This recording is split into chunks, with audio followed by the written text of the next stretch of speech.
Indian Space Research Organization called off the test flight of the Gaganyaan mission mere 5 seconds before launch due to a quote-unquote anomaly.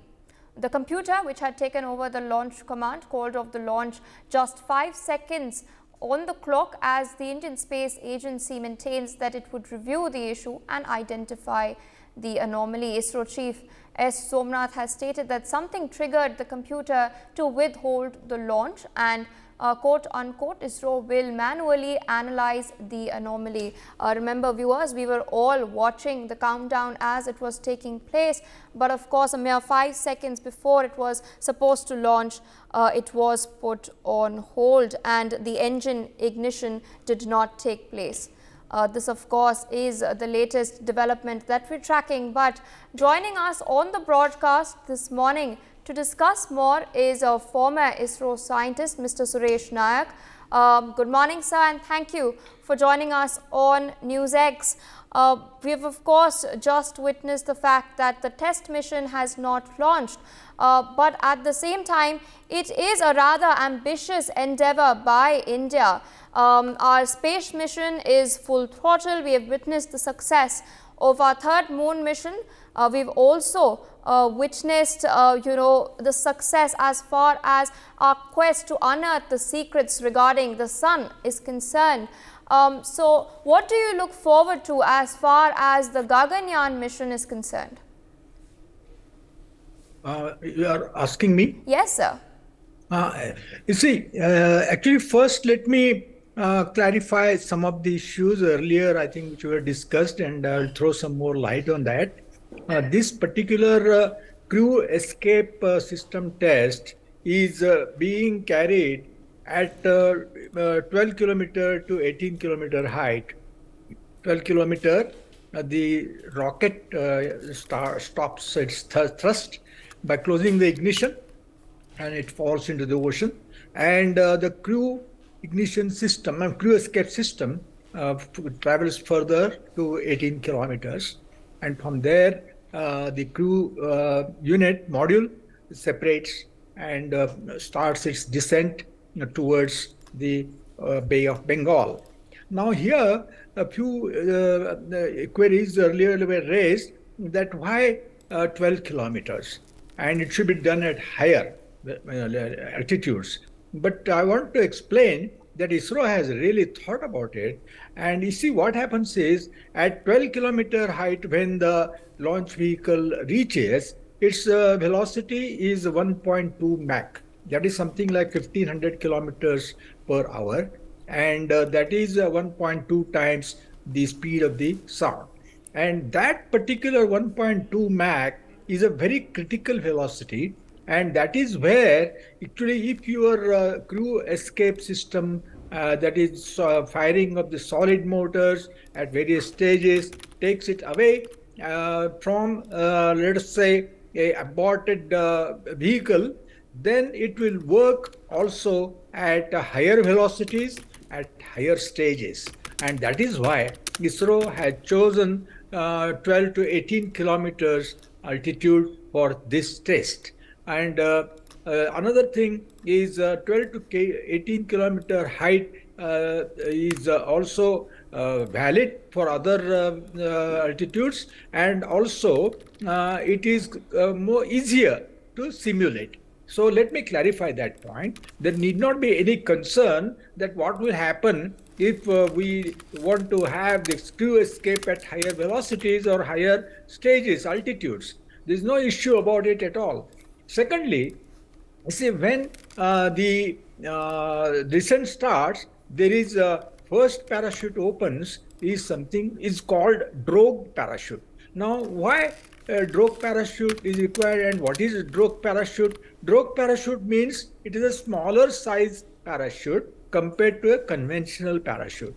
And why it is required? Because a smaller size parachute will apply soft braking. If you use a main parachute, conventional parachute, right in the beginning of the descent, then it is likely to get torn because the forces are very high at that stage. That is why first drogue parachute is used, and then at 2.5 kilometer, when the velocity is reduced from 150 kilometers to 50 kilometers, 150 meters to 50 meters per second, then the main parachutes, they open. So that is the second part. And third part, which I want to clarify, is here we are using an unpressurized crew model.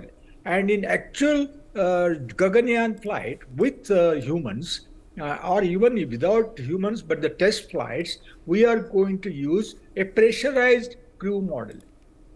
That is the reason behind this is ISRO has calculated that between the pressurized and unpressurized situations, as far as the other forces are concerned, they are not going to matter, and the test will be valid even for the pressurized unit.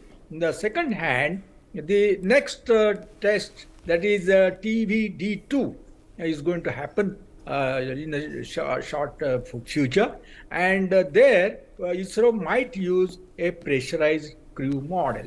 Now these are the clarifications. Third thing is the crew model is heavily instrumented. The avionics, that means the electronics for the aviation part, navigation, telemetry, and so many other things are redundant. That means they are duplicated.